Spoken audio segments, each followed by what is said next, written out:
Hello everyone!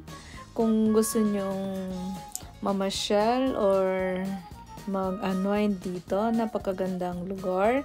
Dito lang siya sa Quarrying Sagori, sa may bandang Shihong. Ang ganda ng lugar dahil mag-enjoy ka talaga sa lawak ng fishing area dito. Meron din siyang mga magagandang tanawin at syempre para mag-relax ka, pwede ka ring maglakad-lakad, yan libutin mo ang buong paligid. Napakalawak niya, nakaka-relax talaga, may mga bundok, may mga pwede ka ring magdala ng food kung gusto mong mamingwit ng mayroon ding mga malalaking mga isda and for enjoyment lang. Ayan, meron ding mga iilan-ilan dahil malamig pa. Yung iba naman is nagtatago, pero actually ang dami talagang tao nito pag summer. It's very cool place and relaxing. Meron din sa tabi may mga coffee shop na pwede mong pagtambayan.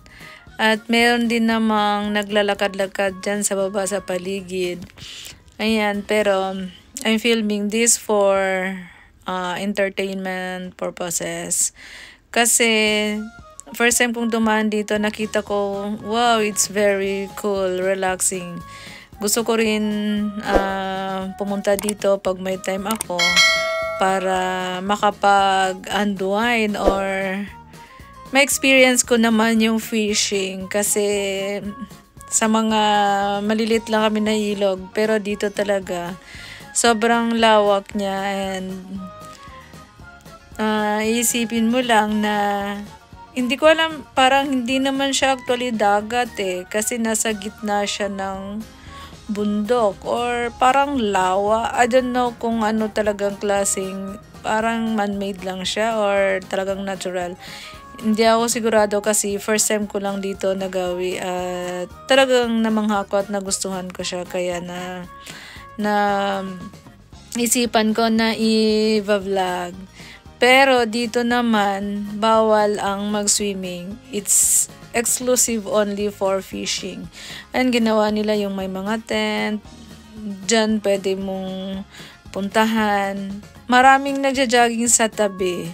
At yung bundok na yon, medyo malayo-layo siya, pero kaya mo lang siyang puntahan. Actually naman yung mga tao dito mahilig sila kasing mamundok. Ang oras pala nito is mga bandang 5:45 PM after ng work ko. Dito ako dumaan at sa tabi nito may magandang coffee shop din siya. Kaya parang first time ko at talaga nagustuhan ko siya. Very beautiful place talaga. At pag andito kayo, hindi ka magsisisi na pumunta ka dito. Thank you. That's all, folks. Bye!